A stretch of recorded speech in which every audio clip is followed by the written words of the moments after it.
our Nutty chocolate chip cookies, and we're gonna turn them into tiramisus. Hi, I'm Elisa Marshall, the owner and co-founder of Maman. My husband and myself started Maman back in 2014, and since then we've grown to 23 locations. Today I'm showing you how to make our Nutty chocolate chip cookies, which is the cookie that made us famous. And then we're gonna take those cookies and we're gonna turn them into the best tiramisu that you have ever had.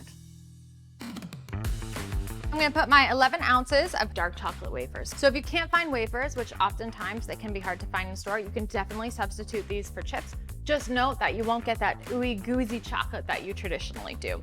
We are using the raw nuts because I find the raw nuts have a little bit more of a robust, true flavor to the nut as opposed to roasted, which can tend to omit too many oils. 1 cup of walnuts and almonds, and lastly, macadamia nuts. This is really what helps to hold its shape in the cookie and gives it great crunch and texture. Are 2 sticks of softened butter. I oftentimes decide I spontaneously want to bake and I haven't prepared myself to soften the butter, so my favorite tip for that is using a cheese grater, and it comes out perfectly and it's my favorite hack. And then we're just gonna blend this for about 30 seconds. You want to fully combine the butter and break down the chocolate and the nuts a little bit. And next I'm going to add in 1 3/4 of packed light brown sugar. Combine this nicely into the mixture. All right. We are doing 2 1/4 cups of traditional all-purpose flour. Simple process, always doing the mixer on low to not overbeat the nuts and break down the chocolate chunks. 2 teaspoons of fine sea salt. This really helps to give that salty flavor and great contrast with the sweetness of the cookies. Last but not least, we are adding in our eggs. We don't use any baking powder or baking soda, so where you get your texture is really gonna be through the nuts. One of my favorite tips, and what is one of our secrets for our chefs at our cafe, is to make sure that the dough balls are very cold prior to putting them into the oven. So what I like to do at this point is pre-ball the dough and chill it in the fridge in the shape of the balls that I'm actually gonna be putting directly into the oven. So here we are, and these look amazing. Here we have some that are cooled right here, and you wanna make sure that they're nice and crispy and brown on the bottom. And then when you break them open, they're super gooey on the inside. And then the best part is to get to eat them.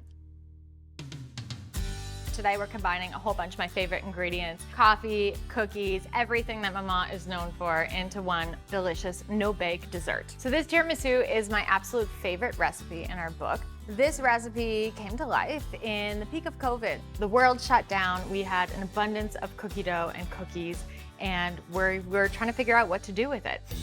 We're gonna use 2 cups of heavy cream.